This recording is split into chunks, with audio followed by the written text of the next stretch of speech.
السلام علیکم ورحمۃ اللہ وبرکاتہ۔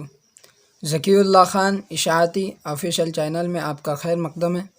اولاد کی تربیت کے حساب سے اپنا سبق چل رہا تھا، سبق نمبر 3 پر یہ ہے کہ قرآن کریم کی تعلیم سے بچوں کو آراستہ کیا جائے۔ والدین کی ذمہ داری ہے کہ تربیت اولاد میں اس بات کو بھی ملحوظ رکھے کہ جیسے بچہ ہوش سنبھالنے لگے اس کے لیے قرآن کریم کی تعلیم کا اہتمام کیا جائے، اس لیے کہ قرآن کریم ہی سر چشمہ ہدایت ہے۔ اس کے ذریعے سے اولاد کے دل و دماغ میں اللہ رب العزت کے کلام کی عظمت اور اس کا تقدس بیٹھتا ہے اور رب کی حقیقی پہچان ہوتی ہے۔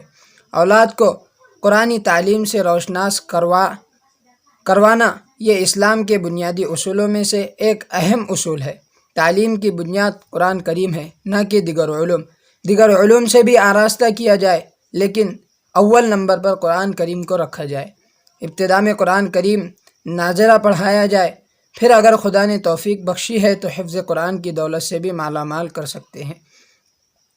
جو والدین اپنی اولاد کو قرآنی تعلیم سے روشناس کرتے ہیں ان کے لیے رسول اللہ صلی اللہ علیہ وسلم نے خوشخبری سناتے ہوئے ارشاد فرمایا، جس شخص نے قرآن شریف پڑھا اور اس کے مطابق عمل کیا تو روز قیامت اس کے والدین کو ایک تاج پہنایا جائے گا جس کی روشنی تمہارے دنیا کے گھروں میں چمکنے والے سورج کی روشنی سے زیادہ اچھی ہوں گی۔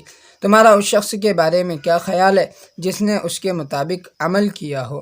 اللہ رب العزت عمل کی توفیق عطا فرمائے۔ السلام علیکم ورحمۃ اللہ وبرکاتہ۔